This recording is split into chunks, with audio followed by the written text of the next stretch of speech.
Hey there, I'm Ryan McGillicuddy with the Texas Parks and Wildlife Department, and I'm going to show you where and how to install some of the plants that we distributed to flood-affected landowners in order to help stabilize stream banks and jumpstart riparian recovery. Now, we're here on the Blanco River today, so you might notice a lot more ground cover than you might be experiencing along the Guadalupe or another flood-affected stream. But really, we just want to demonstrate how to install these, so a little bit of imagination is going to be required. Okay, the plants that our partners gave to landowners include this robust grass here, switchgrass, this elegant grass here, bushy blue stem, but also some sedges, including white top sedge, Heliochris, also known as spike rush, and emery sedge. These particular species require perpetually moist soil or gravel and should only be planted at or near the water's edge where their roots can stay in contact with the water. So walk your stretch of stream to identify suitable low-lying areas that could benefit from more plant cover and root mass. Okay, this is what those conditions might look like.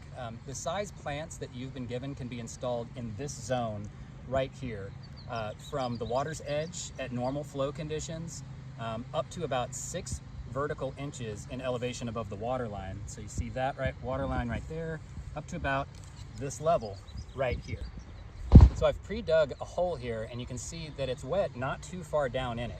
And that's exactly what the plants need. So this really illustrates that 6 inches and that the groundwater here is connected to the surface water here. So that's how the plants will keep their feet wet. Installation of these riparian species is extremely easy. Just remember that these plants are very tough. You're not going to hurt them. So just quickly dig a hole right at the water's edge in the gravel or soil. Remove the plant from its container, put it right in there, cover it back up with wet soil or gravel, tamp it in, and you're done. You're ready to move on. In the case of this deep hole, here's an emery sedge that I can place in there. Just make sure the tops are coming out, cover it back up, tamp it in just like the other one. Just make sure its feet are touching that wet soil.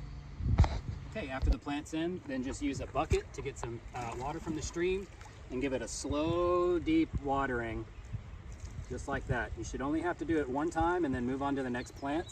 And if water levels stay consistent through the summer, then you won't have to return and water it. Now, if it gets really hot and water levels start to drop and the plants get stranded, you might need to come back once every couple weeks and supplement the watering with the bucket. But other than that, they should become established pretty easily. If you have limited shoreline that needs to be revegetated, maybe just 100 feet or so, consider spacing plants approximately 12 to 18 inches apart. If you have a larger area of river frontage, consider spacing plants maybe 2 to 3 feet apart, like that, so that a longer stretch of riparian area becomes revegetated. Install 3 or 4 of the same species in a row so that they'll grow into a larger cluster, and then alternate species. So in an area with not a lot of vegetation, maybe a bare gravel bar, these freshly installed plants will be attractive to herbivores if they're out in the open. So to protect them from browsing, place branches around or loosely on top of the plantings to act like a cage, like this. This will deter browsing.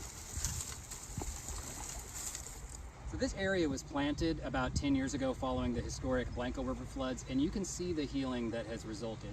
The plants have captured and assimilated about 2 vertical feet of soil and have grown out the eroded riverbank back several feet from about here to here. So remember, enhancing the riparian zone at the water's edge with a diversity of strong-rooted native plant species helps restore bank stability. It reduces flood damage, improves water quality, improves fish and wildlife habitat, and supports the long-term health of the river. Thank you so much for your stewardship of our shared natural resources.